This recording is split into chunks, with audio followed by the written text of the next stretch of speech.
Hi everybody, I'm Shannon King and welcome back. I'm here with my friend Katie Road. Hi. And we're here in her studio, which is in Sola Salons. And we're here in Edina, Minnesota, just outside of Minneapolis. Today you guys are in for a treat because Katie's also an artist and an educator for a couple of different brands as well as a studio owner. So you're going to hear all about what makes this really work and why she's all in love with this combination. What's up? I'm Shannon King. Welcome to Beauty360. I've been an international educator and a salon owner now in Brooklyn, New York. And I've traveled the world teaching and learning the best tips and tricks from the best stylists in the world for the last 25 years. Now I get to travel around the country and highlighting my friends and their salons near you.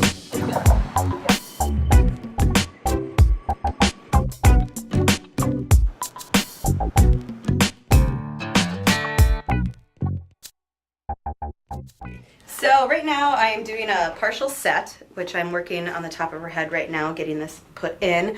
And our end result is going to be a beautiful up style. So Cool. Something for like a wedding or prom maybe, or a special night out on the town. Okay. But we're going to be utilizing rope braids, and Abby has really, really long hair. So a lot of times what we tend to do as artists, I feel like, or at least I used to, is I put a lot of work into curling and pinning the hair up, and it eventually gets really tight. So Wow. with the rope braids, what's going to happen is I'm going to make a very intricate look and only utilize three sections of hair. And I'm going to also add in ribbons with beads on them to give her some accents. So for anybody out there that's wondering, like, wait, maybe I need an idea for a wedding or for a special event, here's a great one right here. Or for you stylists out there, like, man, how do I make this fun, but also make it a little more organic? But it sounds like it's a really cool technique. This is not one I haven't seen before, so I'm excited to see it. Back up. I actually prepped her hair first. I washed her with Pureology's Clean Volume shampoo and conditioner. And then I blew her out doing a directional volumizing blow dry. And from there, I then created a deep left side part. I went and I sectioned her out 2 inches back from the hairline to the natural recession point.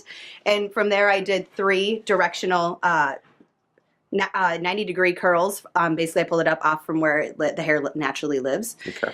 And then I came down to the sides, and from here I sectioned her right behind the ear, and I was able to get 3 directional, I'm going back now, away from the face, curls and sets there. I did more of a brick lay pattern on top, and that came right down below the high point of the head, and then I did the exact same thing on this side, on the left side, going back away from the face. And what are you prepping her with? I am prepping her with the Pureology Strengthening Control Hairspray. So I'm just spraying this on the hair to give it a little hold. She's got very coarse hair and it's very straight. So this is just going to give me a little extra hold, and it's a working hairspray, so I can layer with this and still get my hands through it. Cool.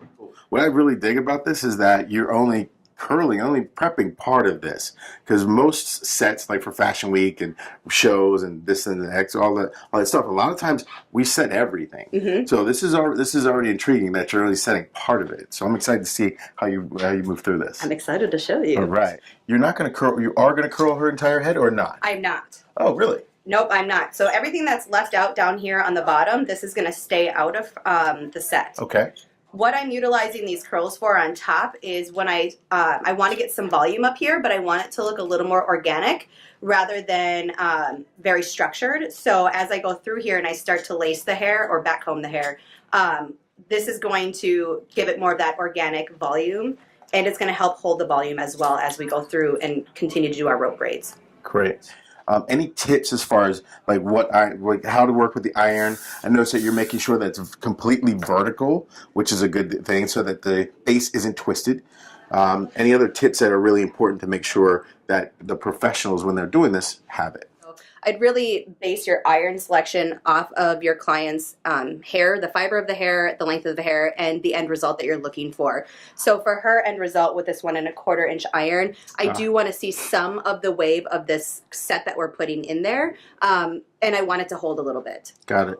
We have her set. I'm going to let her left side where I finished cool down. I need that to cool down so the hair holds its shape. Mm-hmm. So what I'm going to do now is I'm actually going to start here on the crown of the head, and I'm going to start dropping pins.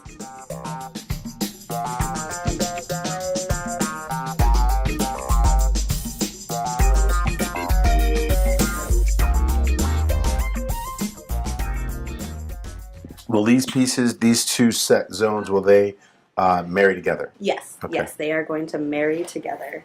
Yeah. So I'll drop them as I need them and as I'm going to utilize them. Yeah, it's probably a pretty big key when it comes to working with long hair, especially Abby long hair, Yeah. right? Because it's like, man, where do I start? Where do I put this? Who's going to hold this? And you feel like you need to be an octopus A little bit. to do the long hair, but the way that you're working through it is really systematic. So things are going to stay right where they need to until you need them. Yes.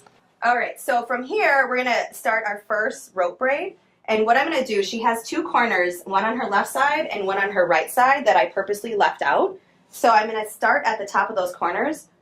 And again, this is a really organic way of braiding. I'm not taking specific sections. What I'm looking to do is I'm just going to start adding in hair as I move down to the ends of her hair. So I have two sections, one in my left hand, one in my right. My right hand I'm going to twist towards the right. And then in my left hand, I'm also going to twist towards the right. Okay. From there, I'm going to take my left hand and I'm going to go underneath my right hand and cross those two sections. I'm going to do that one more time. I'm going to give them another twist. I'm still twisting to the right. And I'm going to do it again. And now I have a lock. You can start to see that rope braid is forming. Yep. From there, I'm going to take another section. And this section is going to come all the way over from the outside of the section to the hair that's is laying down from her volume at the top.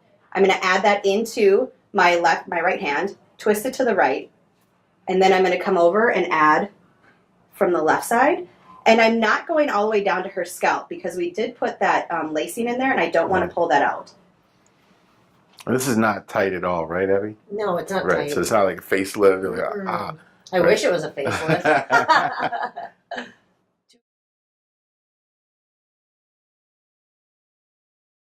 I'm going to hold this for right now, and I'm going to start to rouge this. So I'm going to start up at the top of the section.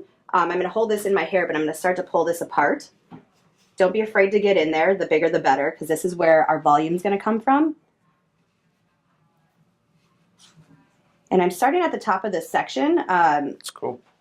For the simple reason that if we start at the bottom, sometimes when we get to the top starts to pull the bottom, and then it gets tight at the bottom again, so you're kind of playing a little bit of a tug of war. On one side of her head, you can see she's got a little more lag down here than the other side. This is how I'm going to gauge on which side I'm going to turn. So I'm either going to go clockwise or I'm going to go counterclockwise. For her hair, because she's got more lag down here, I'm going to go counterclockwise, and we're going to twist this. So how I'm going to start this is where we're going to start pinning as well. So I'm going to bring this up and I'm going to twist it. Where I want this to sit is to sit more here in the center back of her head. So it's going to sit somewhere in between where we pinned her volume and the nape of her neck. Cool. And you were saying where it has more leg. Yes. So yeah.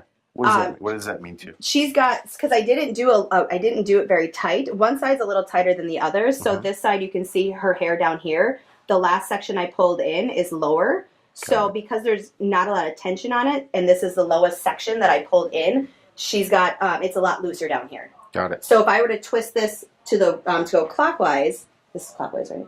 Yeah. It is now. It is now counterclockwise. If I was to twist it to go this way, she's going to have a bubble that sticks out of her hair here. So to get rid of that or alleviate that, I'm going to go the opposite way, and that's just going to cinch that up.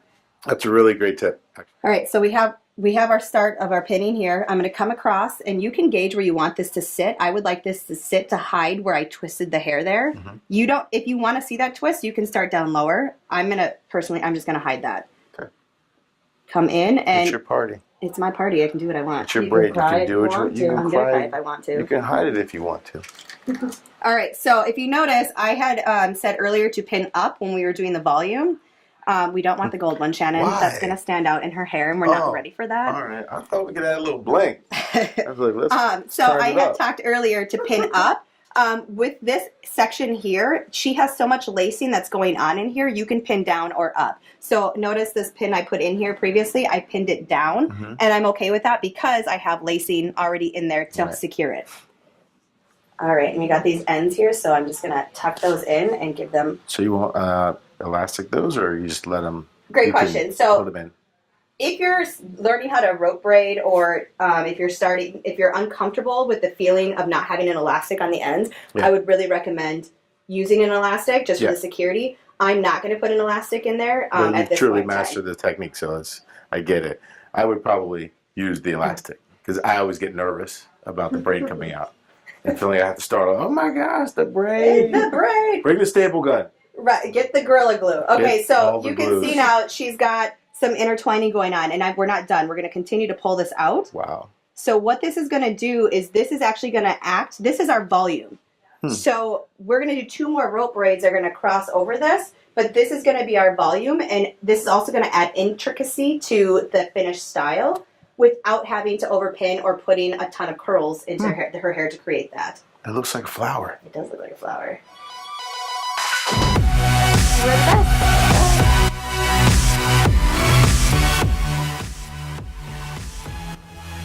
Okay, so 1 second. Okay, so the bobby pin. burp? I did. I had to burp. Oh. I was like, Now I need a drink of gonna- coffee. Shut up. Can I put you up? Definitely edit that in. I was saying.